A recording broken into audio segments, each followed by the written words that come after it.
is, this is a spoken word version of something which is part of a series I'm working on. I used to be a historian, then I got better, on the history of this area. And there's a lot of, there's a lot of stuff. A Salmagundi, an Olapodrida, a Mulligatawny, a Putanesca, if you will. So this is an open letter to the city of Owen Sound in the first decade of the 21st century. Take it away, sir. Dear city, I see you've met. But a word to the wise, if you are serious about cohabiting, there are some things I think you should know about your new century. Your century was born middle-aged, muscular but tired. Your century's mother died in childbirth, so it was raised by its dad. His father was a complex man, a workaholic who rose from the shop floor to management and subsequently took to drink. Growing up, your century often and unexpectedly received gifts and the strap. Your century's on antidepressants and has been since infancy. Your century was told by its teachers it would succeed if only it applied itself. Well, it did apply itself.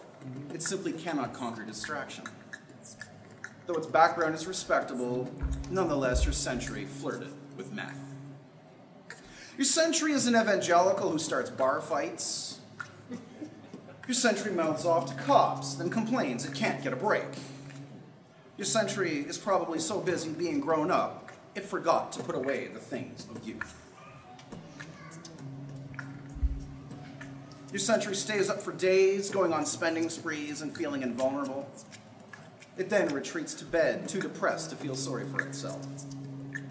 Your century hides its savings in the mattress and gives in to Ponzi schemes. In fact, your century makes a lot of bad decisions that seem okay at the time.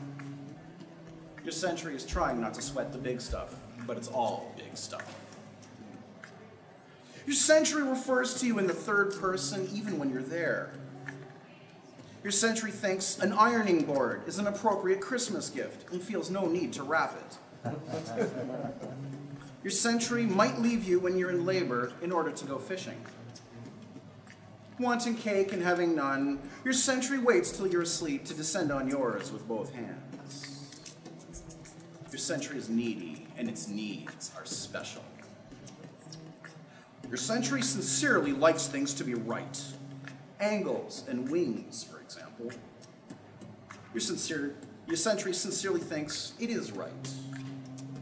Your century is unaware that sincerity is the root of evil.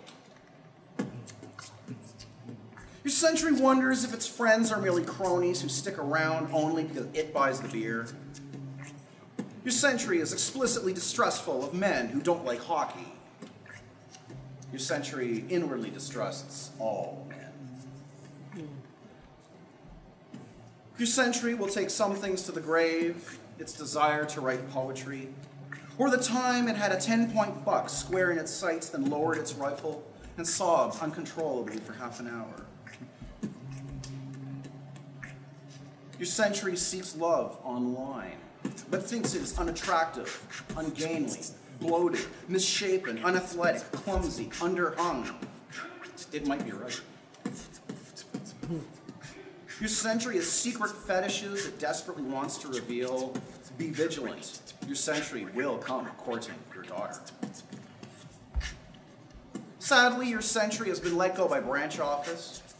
Branch office has been closed by head office. Head office is now offshore and is also scheduled to be closed. Your century knows what it doesn't want. Your century is not cynical, just realistic. Your century thinks that everyone would benefit from its opinion. Your century believes in diversity, provided everyone is different in the same way. Your century steals things fair and square.